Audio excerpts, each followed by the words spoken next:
Hello again. We're going to be reviewing Wellness Workdays policies and procedures. You can find all of these in the DI handbook that you received with the welcome email.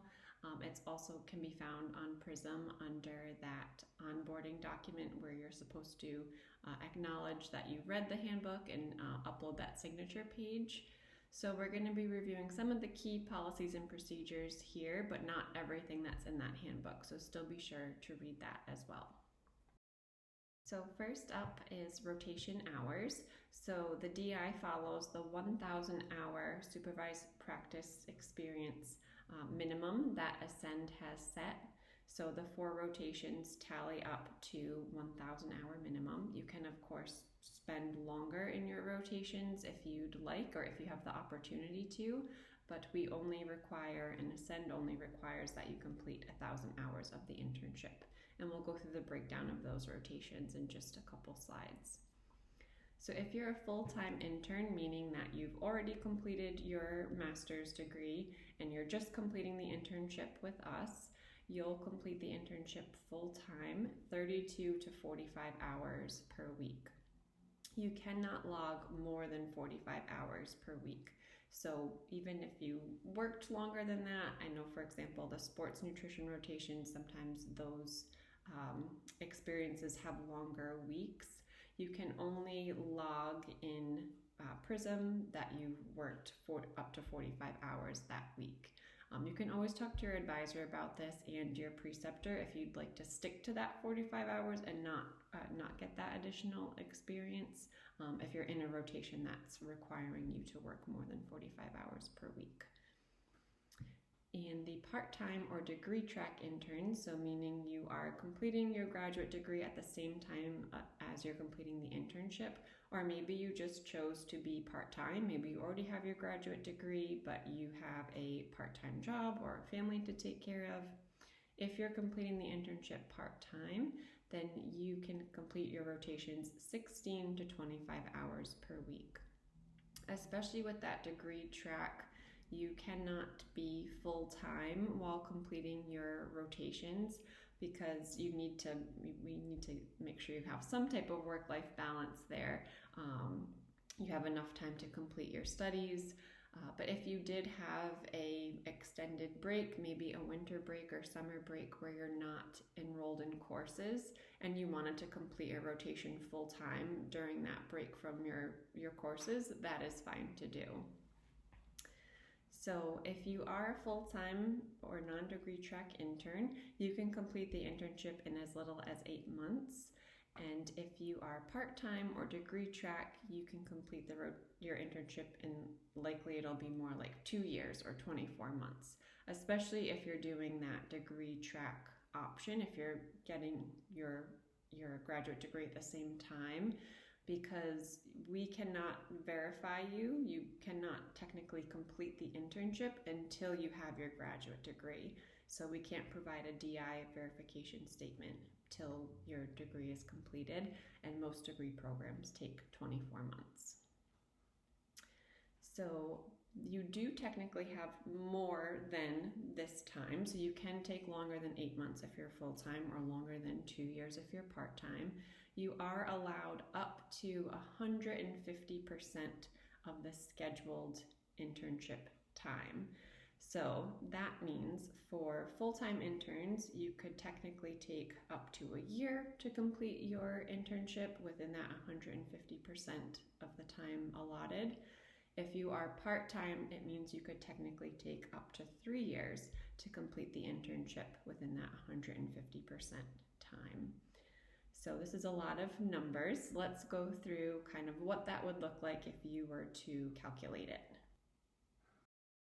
So to calculate your 100% end date and your 150% end dates, what you'd want to do as a full-time intern is you'll take your start date, so the first day of your first rotation, say that's February 1st, for example, and then you would count out 8 months from then, and that would be your 100% date. So if you were to finish the internship within 100% of the allotted time in 8 months as a full-time intern, that would be October 1st.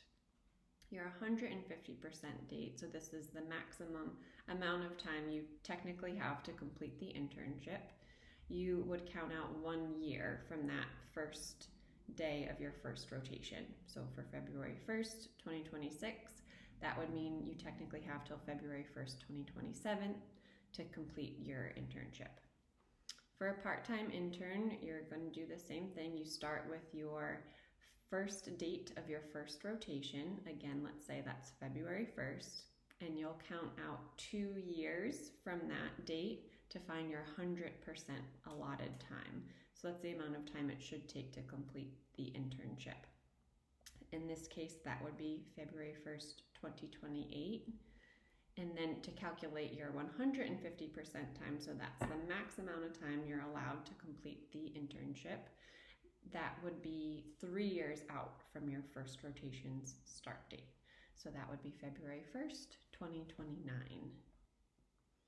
Once you've calculated these dates, we do need them, so you can go ahead and calculate them out and send them to your advisor.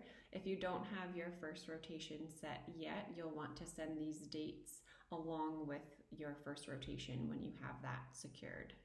And just to note on the 100 versus 150% time, of course, we understand things come up. We can't always, complete rotations on time. Maybe we get sick, a family member gets sick, a rotation ends up falling through because a preceptor can no longer do it, and that extends our internship time past, our originally planned end date. We totally understand those things come up, but I do think it's helpful to try to stay within that 100% date as much as you can, as much as is within your, power or your control. Know that you have more time if needed, of course, but the sooner you get the rotations done and can take the RD exam, the sooner you'll likely be able to pass and then start your RD career. So the hours required for each rotation are as follows. Your clinical or MNT rotation, the minimum is 400 hours. Community and food service both are 180 hours each. And then the concentration that you chose is 240 hours. So that totals the 1,000 hour minimum.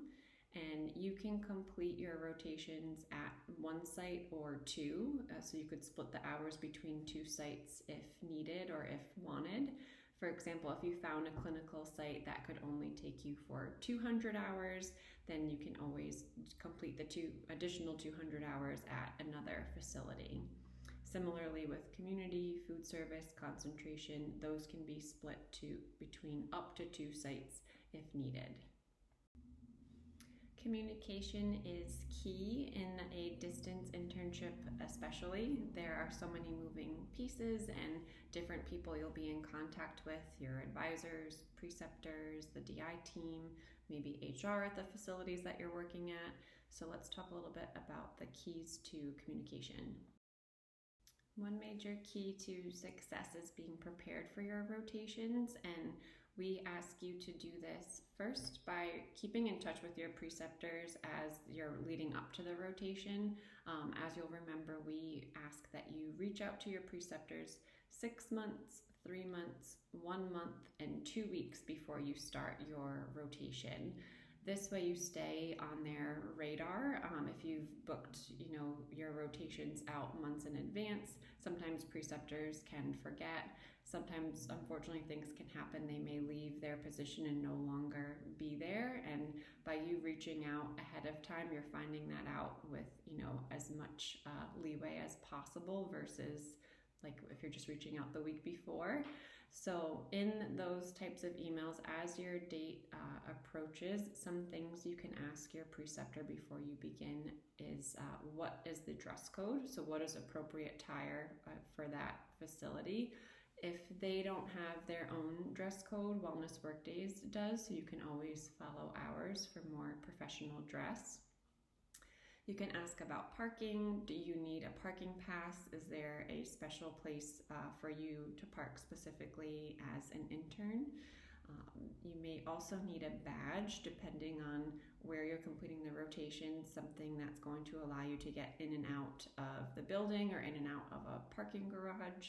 They may ask that you wear a specific type of name tag. You may need to come in and get your picture taken before then. So asking those types of questions, if there's any badge or anything you'll need to do ahead of time to be allowed into the facility or able to get in. You'll want to ask for a copy of the site's policies as well. So if they have any types of policies, again, dress code, for example, for you to review on the first day. This may also include things like certain nail polish or cologne or different things that you may or may not be able to wear or do. And then you'll need to determine when you should report on day one. So what time are you supposed to meet your preceptor? It can be helpful to meet before the workday starts. So he or she may not want you to come in, at 9 a.m. when their workday starts, but maybe 8:30 so they can help you get settled and you can, put your lunch away, or they can kind of show you around first. So asking when is a good time to come on day one. Should I come early to get, familiar with the facility? And always planning to be even earlier than that. So whatever time they give you, plan to arrive at least 15 minutes earlier than that. It may be the first time that you've been there, so you don't know maybe how far you have to walk from the parking garage, or if it's a little tricky to find exactly where your preceptor's office is when you get to the building. So just always give yourself more than enough time. You'll also want to ask if there's any resources you should be reviewing ahead of time. This kind of shows you're proactive and ready to learn and eager to learn. Maybe they have, specific readings that would be helpful for you to look at before starting your, say, clinical rotation or sports rotation that they want you to familiarize yourself with.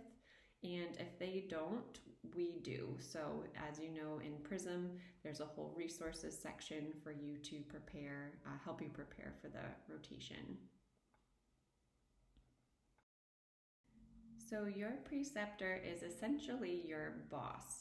You'll want to think of it like you're working for them, you're the employee, they're the supervisor, and you'll want to treat them as such. Their role also is going to include providing education and being a mentor for you. So they are exposing you to different experiences to help you become an entry-level registered dietitian, help you meet specific competencies so that you're eligible to take that RD exam and just get a well-rounded experience. They may provide assignments, even on top of the ones that we provide. You may be asked to do additional PowerPoints, create education materials, or different tasks for them. You can always double check with your advisor. Sometimes some of the projects they assign may actually count towards our projects. For example, in the community rotation, you complete a prenatal care project and a group education project. If your preceptor asks you to create a specific webinar or something for them on a nutrition-related topic, you may be able to count that also as your group education topic, so you don't have to end up doing two of those things. But you can always just double check with your advisor to see if that counts. You do want to be aware of tasks that are maybe inappropriate for you to be completing or to continue to be completing. Your role may include some busy work or kind of mindless or menial tasks, but if you're continually being asked to do things that aren't contributing to your learning, say maybe your preceptor asks you if you can clean up their office or take their trash out or go get them lunch or coffee every day that you're there. That's not really the role you are there for. So if anything feels kind of iffy or inappropriate, or it feels like a lot of busy work or an abuse of power, definitely let your advisor know as soon as you have that feeling. Don't wait, don't sit with that for long. Let your advisor know, and we can help to navigate so that we can make sure you're getting more of a better, balanced, well-rounded experience. Keep in mind there will again be some maybe mindless or busy work or menial type tasks. In food service, for example, it's completely normal to be on the food line or be washing dishes at times.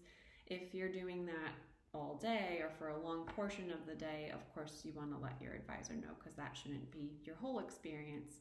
But oftentimes the RD, as you'll see, the preceptor does partake in multiple different tasks that help to fit into the larger picture of the role. So that is normal, but again, let us know if anything doesn't feel right. So in the handbook, we talk about schedule changes. What is a valid reason to change your schedule? What is a not valid reason? So this true or false here, I'm allowed to make changes to my schedule at any time. Technically false. So we'll talk a little bit more about this on the next slide, but essentially if you are thinking about making any schedule changes, you do need to let your advisor know immediately for which rotation you want to make the schedule change. What is the site? What are the current planned dates? What's the reason for the schedule change that you want to make? And more about the facility or preceptor that you're trying to work with instead. And then your advisor will review and let you know if this is a valid reason for schedule change or not. So some valid reasons for changing your schedule are essentially if you're no longer able to work with that site. So if the preceptor you were going to work with resigned, they let you know that they're no longer going to be working there or not available to take you on as an intern. Sites sometimes can no longer be able to take interns. Things can happen with their legal teams for what is allowed for students. They may have very low census, or maybe they don't have a lot of staffing, so they don't have the capacity to take an intern anymore. You may find out that the site can't meet the requirements, so it's not going to be able to give you the experience where you can meet any or most of the competencies. This happens fairly infrequently, but it can happen as the rotation is approaching and preceptors review the preceptor manual. They see what competencies are required. They may find that they really can't provide the experience, or sometimes it happens when interns go on site. They're there for a week or so and they realize, I'm really not going to be able to get exposed to anything here. There isn't an opportunity for it. And in that case, of course, you would switch the rotation site. Some invalid reasons for changing your rotation schedule. If you just decided kind of last minute on a whim, I'm going to just take a vacation, next month, then I'll just put my clinical rotation off. Oftentimes with clinical especially, you may not be able to start that rotation at a later date. They are very busy. They probably won't have the availability, and you may need to find a new rotation site. That can really go for any rotation, but especially with clinical. If you, for example, had thought you came across a better option, if you think, I'd actually rather work with this preceptor I found online, it sounds like I'm going to get a better experience here, or I'm just more interested in what this preceptor does instead. Not really a great reason to change your schedule. Oftentimes, I want to say 9 times out of 10, those last minute schedule shifts, when you kind of think the grass is going to be greener on the other side, it often isn't. You've had this other preceptor who's been preparing for you to come. You likely would have gotten a more well-rounded, kind of thoughtful experience with them versus this one that was found kind of more last minute.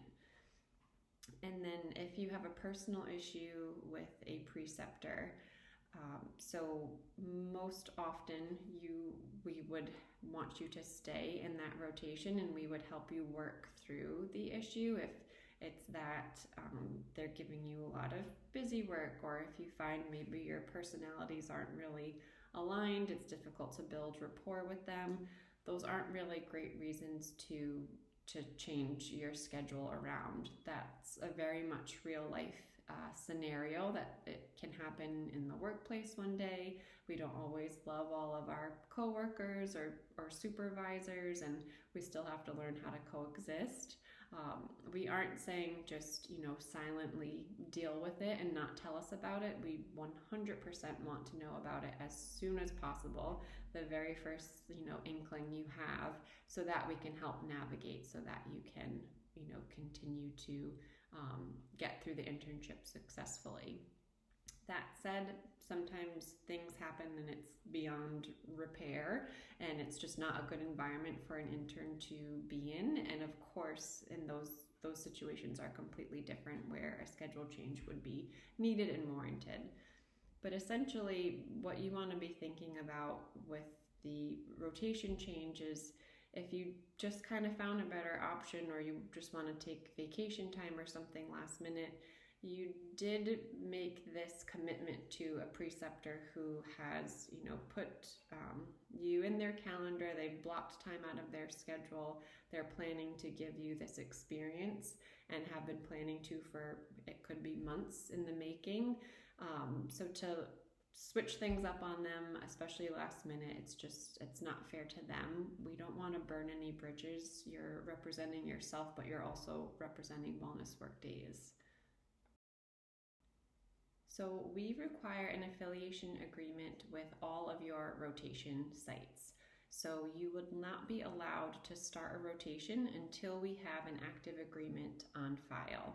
That's even your virtual rotation, so even a rotation that you'll never actually be at that facility, we need to have an active affiliation agreement with them before you can start your rotation hours.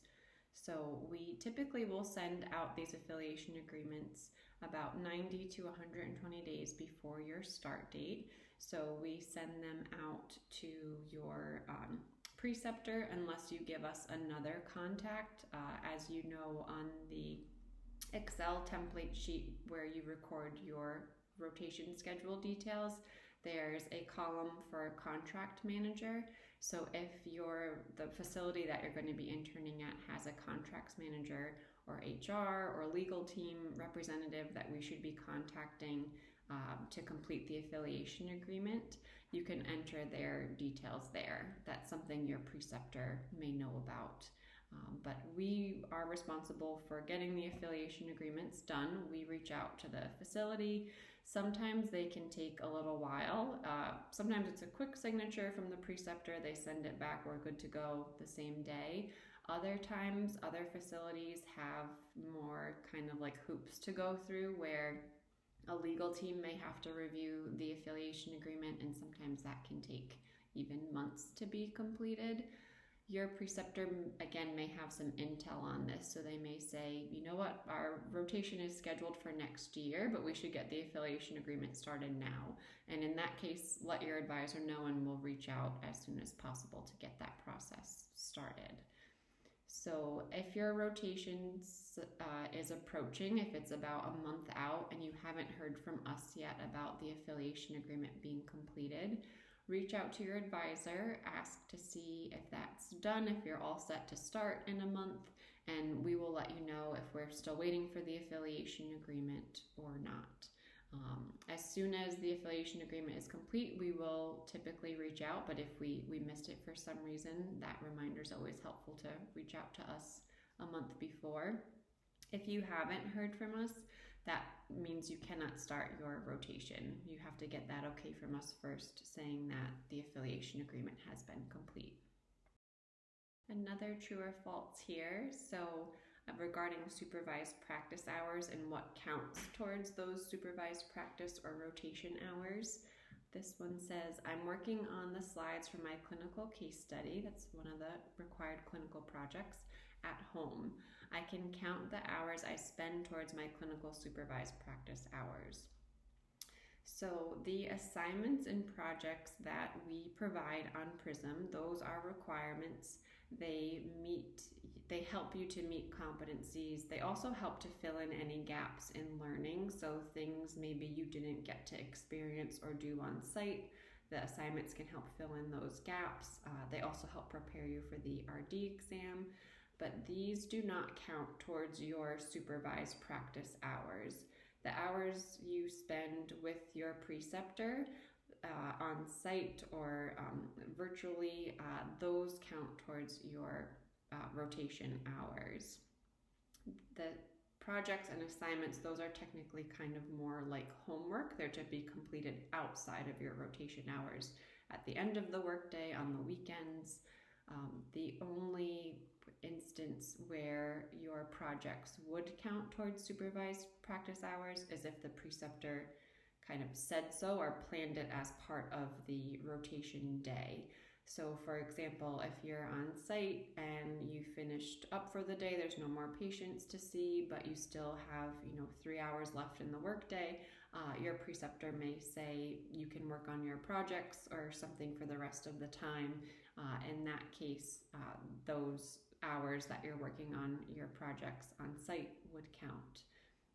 If you have a remote rotation, you're likely getting assignments and projects from your preceptor, and if they aren't completely filling your time, you could ask if, to get the remaining hours for the day, could I start working on my project if you don't have anything else for me to do.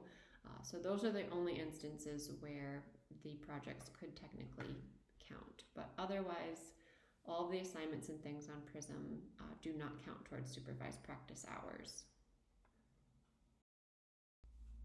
So true or false, I'm not feeling well today. I emailed my preceptor and let them know I will not be coming in. I'm all set now. So technically not all set here. So if you are sick, if you're going to miss a day, first I would say not only email, but if you have your preceptor's number, I would give them a call as well, just to give them a heads up that you're not going to be in.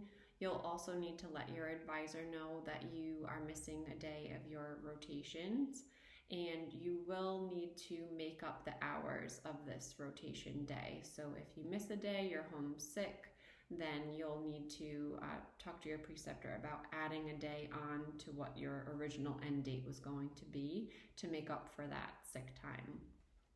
So this is why also we recommend you have at least 3 business days between your rotations planned when you're making your schedule. So you have that buffer in case you need to make up any sick time, or there's been instances where preceptors get sick and then the intern can't come in and has to miss that day too, which is again also completely out of your control. So giving yourself that at least 3-day buffer window helps in case you do have to make up any sick time or anything. Dress code is another policy you can find in our handbook, and I know we talk about it in a few of these other orientation modules, and we will at our wrap-up call as well, specifically for the sports rotation. But just something to kind of highlight and keep in mind here, this little joke about how in 2019, this is how people used to dress for work every day. Maybe they had casual Fridays. And then in 2020, things became, extremely casual as we were working more remotely and there's more remote job opportunities. Our dress kind of became less formal, less professional. Just to keep in mind, even if you are in a remote rotation, you do want to be aware of how you're dressed. Even if your preceptor comes on to speak with you remotely and their hair's in a messy bun and they're in, their pajamas or something, that doesn't give the green light for you to do the same. You should remain professional. You're representing wellness work days and also representing yourself. You do want to come across as a professional. So just being mindful of how you dress on site and virtually. And there's more in the handbook on specifics of what's acceptable and unacceptable to wear. And you'll want to ask your facility specifically when on site if there's a specific dress code or any policy that you should follow there as well. So conduct and behavior on site. We talk about this in more detail in the professionalism module, but essentially you want to make sure you're conducting yourself in a professional manner at all times, always using discretion when you're speaking with your preceptors, other staff or faculty members, with the patients, being mindful you're keeping your personal and professional lives separate. It's helpful to review the Academy of Nutrition and Dietetics Code of Ethics and Standards of Professional Performance, and making sure that you're always abiding by that in your rotations. Cell phone use is a big one. You want to not be on your phones during your rotation hours. A lot of places will have HIPAA policies that you need to follow, and you shouldn't have your phone out. It can look like you may be texting about patient information or taking a picture. You don't want to be doing any of that while on site, and it can just be, rude to your preceptor if you're sitting there texting and they're trying to talk to you, or you should be working on something for them. So save cell phone time for any breaks that you have, and not while you're on the floor or in your rotations. Even if your preceptor's on their phone all the time, on scrolling on Instagram or something that they shouldn't be doing, doesn't give you the green light to do it. Another thing too with clinical, it can be helpful just buy a little small handheld calculator that you can use instead of having to use your phone to calculate things. This way it won't look like you're texting in the middle of your rotation. Sometimes at the clinical floors they'll have little calculators available too, but just something to keep in mind that can help you to look professional on site. Okay, let's talk about assignments, evaluations, and class days. So for your assignments on PRISM, as you'll see in the PRISM orientation module, and when you go into your own PRISM account and kind of play around and check out that rotations requirement checklist, for each rotation you will have projects and assignments to complete and upload, as well as a class day to complete. There's a class day or two for your clinical, community, and food service rotation that you'll view and complete the quizzes for. If you get 100% on the quiz, you're just uploading your score to PRISM. If you scored less than 100, you're uploading your corrections to the quiz questions that you got marked incorrectly. So there's a class day for each rotation except your concentration that you'll complete. And then you have 2 evaluations that you'll complete for each rotation as well, and you'll upload to PRISM in your deliverables. This is your rotation experience evaluation. You're letting us know how you felt the rotation went. Only we can see that, your preceptor can't, so you can be as honest as possible, or as much as you'd like to be in that. And the other evaluation that you will complete is your self-competency eval. So you're filling out how you felt you did with each of the competencies, if you think you met them or not. A little more on the evaluations. There are also the evaluations that your preceptor is going to complete for you at the end of your rotation. So your preceptor will complete evaluations on your projects, the ones that require a presentation, for example, like the clinical case study. When you complete that project, you will present it to your preceptor and they'll complete the evaluation for you on PRISM. So they complete project evaluations as well as a final competency evaluation and a professionalism evaluation. So they complete these on their own account. So they have their own PRISM login where they can go in and complete your evaluation. A minimum score of 4 is required to meet the competency. So you can be scored 1 through 5. 4 or 5 means that you met the competency. Less than a 4, so 1 through 3 means you did not meet the competency.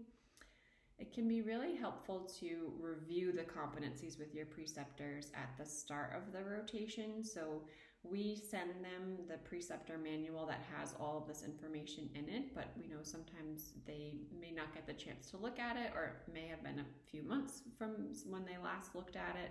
So at the start of your rotation, it can be helpful to kind of go through, review the competencies with your preceptor, and schedule a midpoint date with them where you'll sit down and look at the competencies again to see how you've been doing so far, which ones you've met, which ones you haven't met yet, developing a plan for meeting those competencies that you haven't been able to meet or experience yet.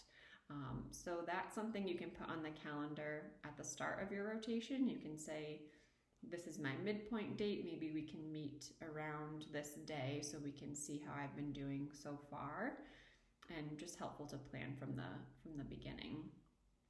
The other piece that's helpful to plan is those final evaluations that have to be completed by your preceptor. So we like for them to complete them within a week of your rotation ending. Things happen. Sometimes they don't get them done within that time. Ideally, they would do the evaluations, before your last day, and then the last day you can sit and look at them together, or they can explain anything to you.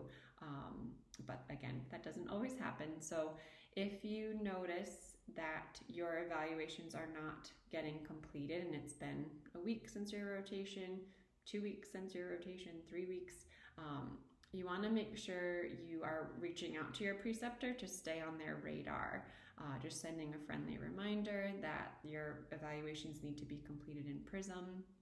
You can let your advisor know. We can reach out with friendly reminders too, or if they need assistance getting on PRISM, we can help them. But once those evaluations are done, you'll be able to see them on your PRISM account. So in that last evaluations tab for the rotation, the evaluation will appear. And if you're missing any, or if there's none there, you want to make sure, again, that you're reminding your preceptor to complete those. So there are class days for each rotation except for your concentration rotations. So these you can find on Talent LMS. There's 1 or 2 class days for the rotations. These are webinars that you'll view. They may be up to about 3 hours each and cover 1 or 2 topics. So for example, in the clinical rotation, there is a nutrition support class day that goes through in detail how to calculate TPNs and tube feedings, and there's also an MNT for various disease states. So it goes through the medical nutrition therapy recommendations for common disease states you might see in your clinical rotation. That one specifically can be really helpful to review even before you start your clinical rotation, just so you get that nice refresher going in.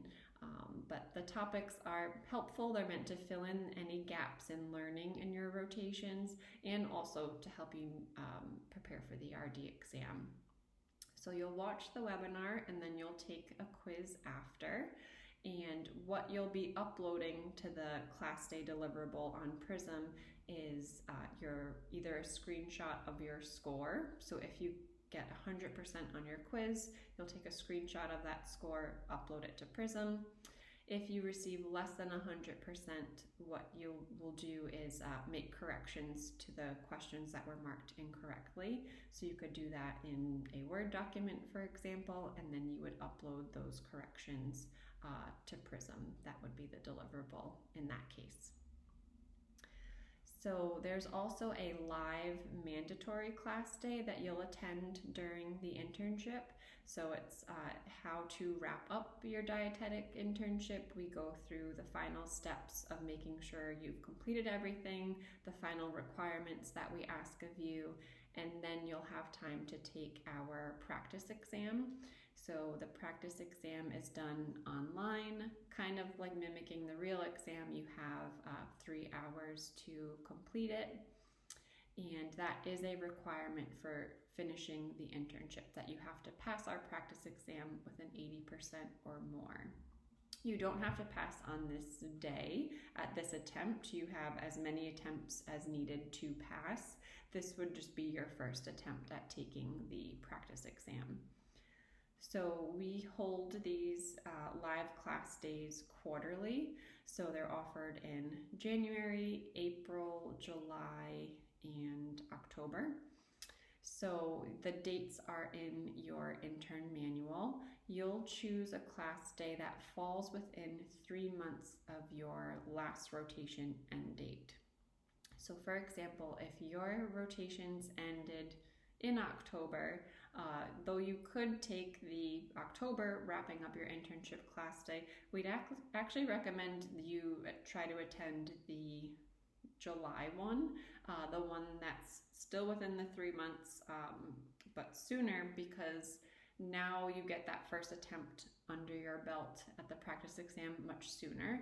If you take it for the first time in October and you don't pass, now you have to keep taking it to finish the internship. So it just gives you some more time. You get one attempt under your belt and may not need to extend your internship end date too much if you take the practice exam earlier.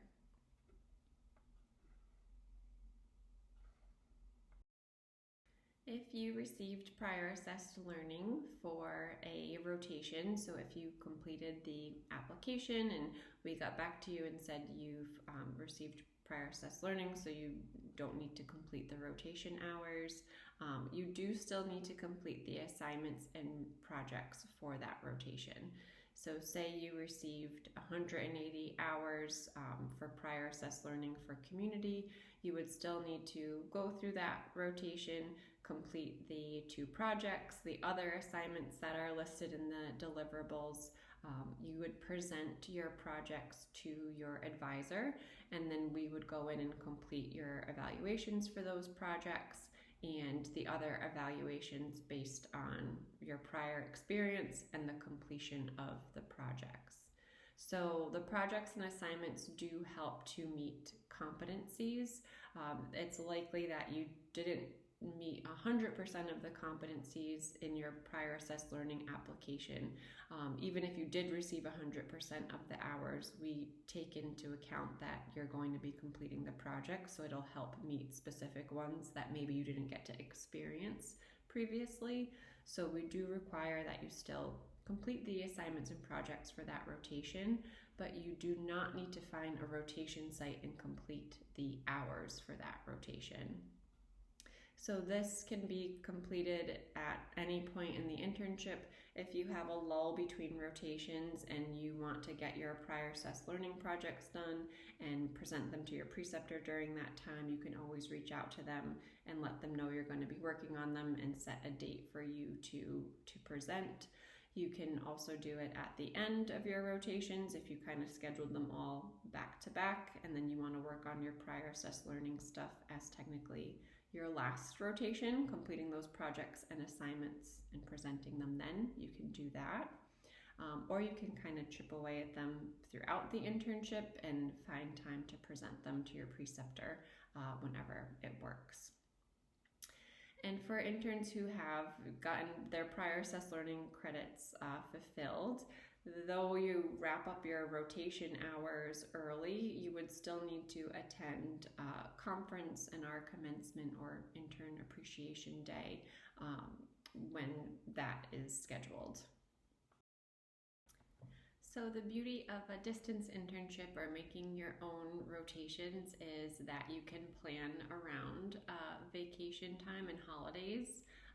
So if you have a vacation planned for the upcoming year, or you know that around the holidays you have to travel, so you usually take a few days off of work on either end, you can plan your schedule accordingly with preceptors if it works with them, so that you don't have a rotation scheduled for a time when you're on vacation or around the holidays. But we do know it comes up where preceptors may say they can only take you within a few months and you have a vacation already planned for that time, or it falls within a holiday. If you do need to take time off for those previously planned, travel days, then that needs to be approved by the advisor and the preceptor. So you need to let them know at the start that you will be doing your rotations, but you're going to be off for a few days or however long in the middle, and then you're going to come back and finish your hours after that time off. Make sure you're accounting for this time off too, so it's not as if there's like PTO that you're still getting credit for hours that you're not there. You have to make up any days that are missed in the internship. So you have a max of 10 vacation days if you need to take time off of your rotations. So that's two weeks. Again, you have to get that vacation time approved by an advisor and your preceptor. And you want to make sure that you're aware of these vacations and planning around them by the time you're finalizing your schedule. You wouldn't want to be planning a vacation on a whim last minute when you have a rotation lined up and now have to change those rotation dates. It should be all previously planned items that you're working around. For holidays, you want to take these into account when making your schedule as well. You'll ask your preceptor if they observe any of the federal holidays. That way you can plan to account for missing that day in your rotations and add another day on to the end of your rotation to make up those hours. So for example, some facilities may observe President's Day in February, but others, like maybe a clinical setting like a hospital, may not. If your preceptor is working a holiday, you are expected to as well. The good news is with some holidays, sometimes if you work that day, the preceptor may have another day off that week to account for working on a holiday, so you may get another day off throughout the week, but making sure again that you're making up any time off missed for vacation, holidays, or sick time. So we understand people get sick, of course. If you or your preceptor gets sick and you can't go into the rotation that day or for however many days, you do need to make up that time. So if you're planning to end your rotation on the 15th of March, but you had a sick day, now your last day is going to be the 16th of March to make up for that time. This is again why we ask that you have that buffer between your rotations in case there is any time that you do have to make up. And again, if you do need sick time, you're just making sure to let your preceptor and advisor know that you're going to be missing a day. There is also the option to take a leave of absence if needed. So this is kind of like a pause in your internship. If you have something going on that won't go towards your 150% end date, it will actually like push your 150% end date out. So if you took a month leave of absence, that 150% end date would be pushed out one more month. So it's like you'd have an extra month added for time. This is something that would need to be approved by your advisor if you're going to take an extended period of time off. Some valid reasons, for example, might be if you are sick or injured, if you are having a baby, if you're a mom or a dad, taking parental leave. If you lose a family member, so an immediate family member like your partner, child, or parent or sibling, or if you're having to take care of an ill family member. And then for other emergencies or things that can come up that you just need some extra time off.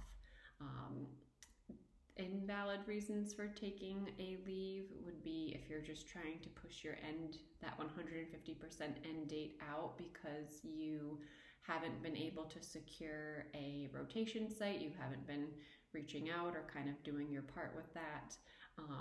If you are not meeting your competency needs or not doing well in your rotations, so you're having to redo rotation hours or redo assignments, or continue to take the practice exam. if you had failed to comply with policies of our program or of your rotation site, and you get dismissed from that rotation site and now need to find a new one, or if you've had excessive absences from rotations that you need to make up those days. So these are kind of not reasons that we would grant a leave of absence, but more so the first handful of ones that we went through. When you are requesting a leave of absence, the max amount of time is for 3 months. That's at one time, so you can only request up to 3 months at a time. As we're approaching that 3-month date, you'll meet with your advisor to kind of check in, and of course, if more time is needed, that is fine. We can extend that. It's just that for one request, it can only be for up to 3 months at a time. And then again, we'll meet with you to reassess. You can extend that 3 months if needed. So delayed verification, this can happen if you are approaching your 150% date or going to exceed your 150% date because you haven't completed internship requirements. So basically, those invalid reasons for a leave of absence we just reviewed on the previous slide would be reasons why you could delay your verification. For example, if you are not getting assignments done, you're not meeting competencies, so you have to repeat hours, or maybe you got dismissed from a rotation and now need to find a new rotation site. If that happens and you're going to exceed your 150% end date, you may need to repeat internship hours. For example, if say you're a part-time intern, your first rotation was your clinical rotation, 3 years ago, and now you're exceeding your 150% date, you will have to repeat some of those clinical hours because we cannot sign off and say that you're ready to take the RD exam and become an entry-level dietitian because your clinical knowledge is from 3 years ago. Things may have even changed, policies and things could have changed since then, so you would have to repeat some of those hours. You also would need to pay a continuation fee to remain in the internship after that 150% date of $500 per month until all program requirements are completed. If you are not working on actively completing the internship to be done within the 150% date, then it can be grounds for termination from the program. So if we don't have a plan in place with you that you're going to be working on assignments and getting them done by these dates, if we're not actively working on that, you're not actively working to finish the internship, you can be terminated. So for example, if your advisor has been reaching out to you, your end date's approaching, let's come up with a plan so you can get these items done, and they keep reaching out and you do not respond, and now that 150% end date comes and you haven't worked on any of the pending items, then you would be terminated from the program. And a reminder here that all of your assignments are due for each rotation within a week of that rotation date ending. And then any other exit documents, remaining deliverables, things you have to do to wrap up your internship should be done within a week of your final rotation ending. Those things should not take months for you to complete. They're very, quick wrap-up items that we require at the end of the internship that don't take more than 5 minutes each. So that should not be delaying you from getting your internship done on time. Okay, now we'll review disciplinary actions, termination, and withdrawal. So if you don't meet a competency in a rotation, oftentimes this is not a big deal. A lot of the competencies can be met in other rotations. So for example, if you didn't meet a competency in food service, we would check and see, is it one that you can meet in community or clinical or your concentration? And if it is, then it requires no additional work at that time. We'll see if you are able to meet it in one of those future rotations, and if you are, then it's all set. If you're not able to meet that competency in the other rotations, or if it's a competency that is specific to that rotation, for example, you could only meet it in food service, you wouldn't be able to meet it in clinical, community, or your concentration, then we would need to provide additional assignments for you to be able to meet that competency. So you'll complete the assignments and then meet with your advisor to review them, and then we would determine if the competency has been met from that additional work as well. And in the event that you miss many competencies in a rotation, especially many competencies that are specific to that rotation only, you can't meet them in other rotations, then that will likely require you to need to repeat some of those rotation hours. So if it was the clinical rotation, for example, you missed, a handful of competencies, you may need to stay on site for an extra week or two, or work with another facility for a week or two to focus on gaining more experience in those areas.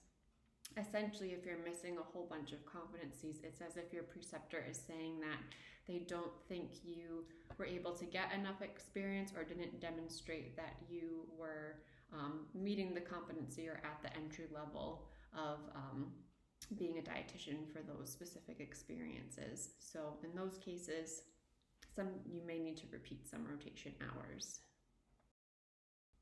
So if an intern is not abiding by wellness work days, policies and procedures, disciplinary action can be taken by the DI staff or a preceptor. A preceptor, for example, could suspend or dismiss you from a rotation. Preceptors can't terminate you from our internship, but depending on what happens, we may need to take additional, disciplinary action based on what the issue is. Typically, this may include something like a warning at first, and then maybe it may lead to a suspension or having to complete a training or workshop to prevent an issue from coming up again, or termination from the program. So typically, if there is something that occurs within 2 days, the DI staff will meet, or the preceptor, depending where the issue takes place, will meet with the intern to discuss the incident. If it's something that happened on site, we will likely meet with your preceptor too to hear more about the incident. And then the issue at hand will be documented by the DI staff, and Deborah, the program director, will review and kind of decide on what is the next step to be taken based on the issue. And then disciplinary action may be taken, which might be a warning, a suspension, additional training to be completed, or termination from the program.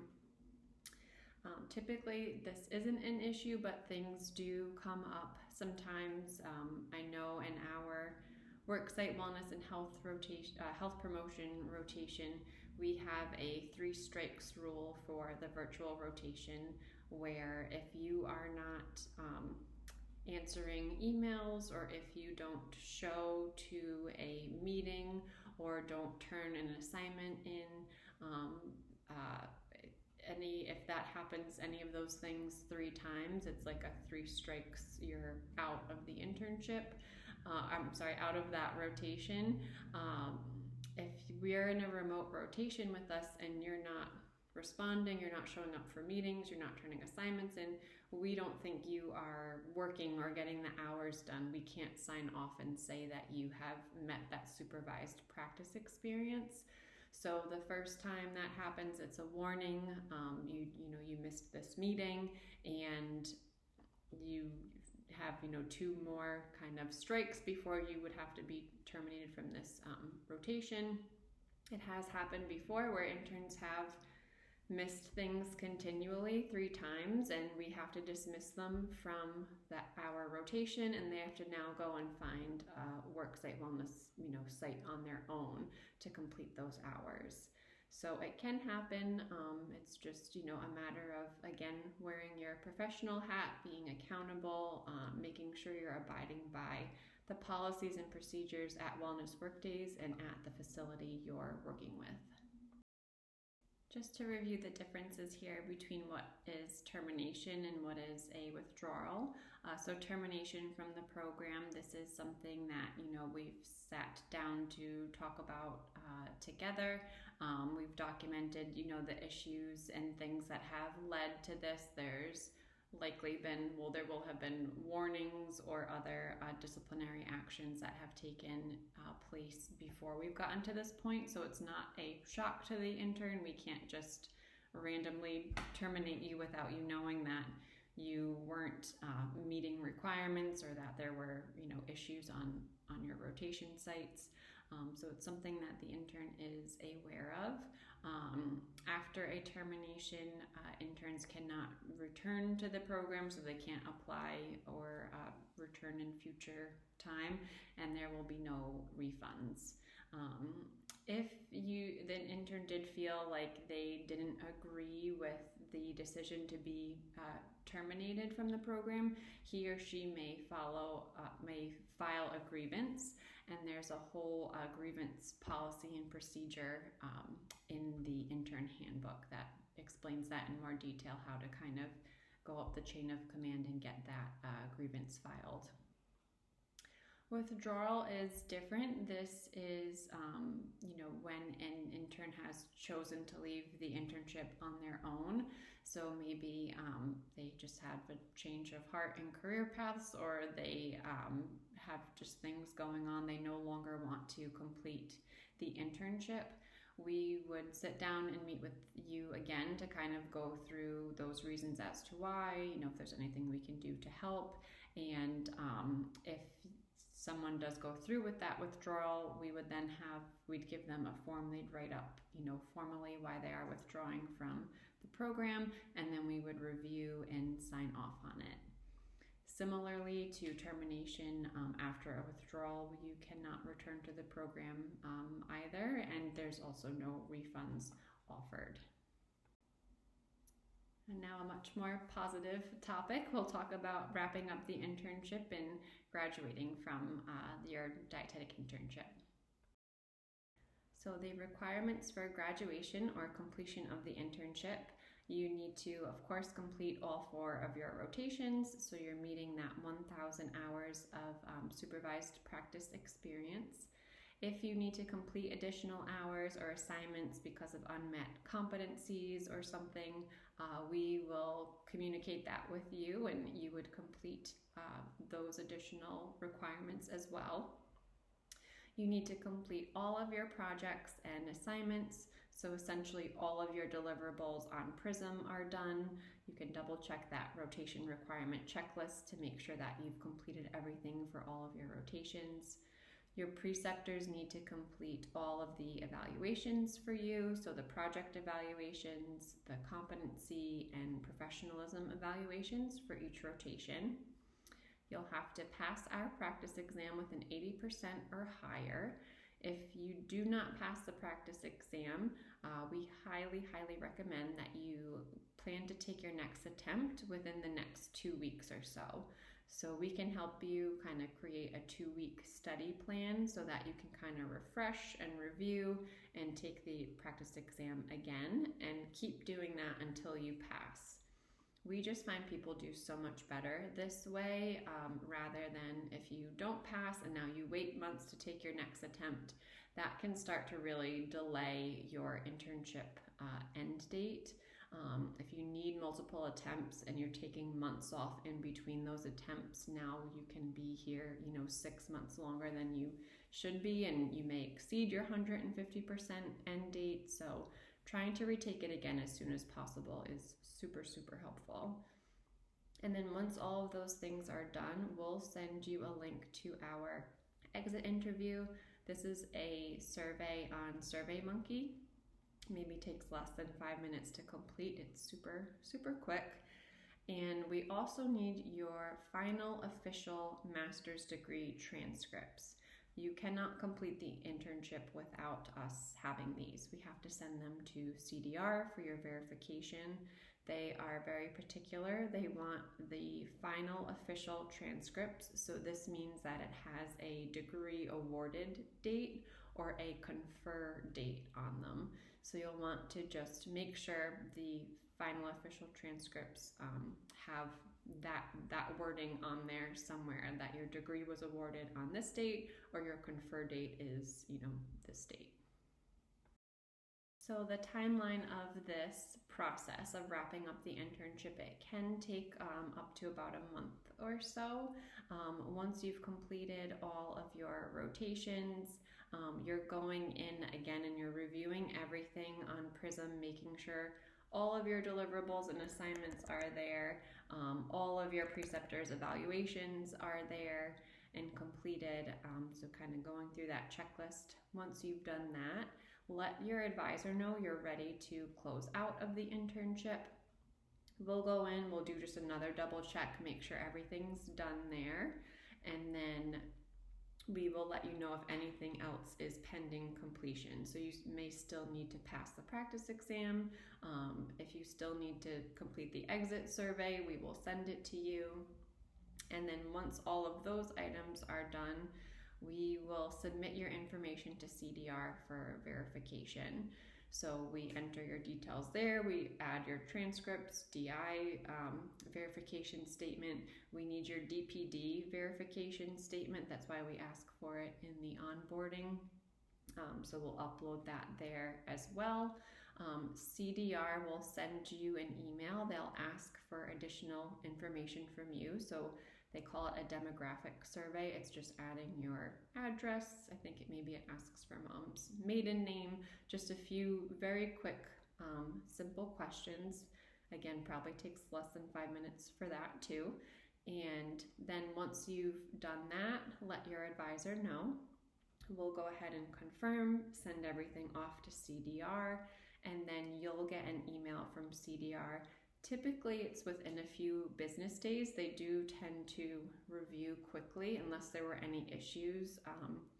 For example, if we didn't have your final official transcripts and we sent, ones that weren't official for some reason, then they would come back and say you need to get new transcripts and order them. That can delay verification a little bit, but typically they get right back to you and they'll let you know that you have been verified by CDR, you're eligible to take the RD exam, and you'll get an email with information for how to schedule and sign up for your exam. So very exciting time at the end of the internship, wrapping all of this up. And I know it may feel at this point that you're done, you can, not do anything for a while, but now you do have to prepare for the RD exam.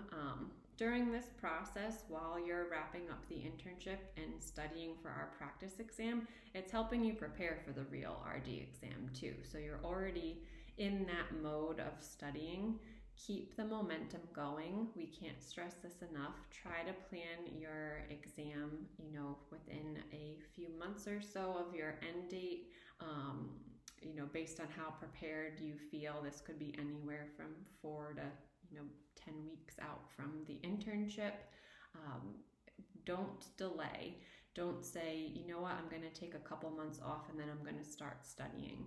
Keep that momentum going. You have to prepare for our practice exam. Keep the material fresh. You just finished all these assignments, all of these rotation hours. It's all fresh in your mind.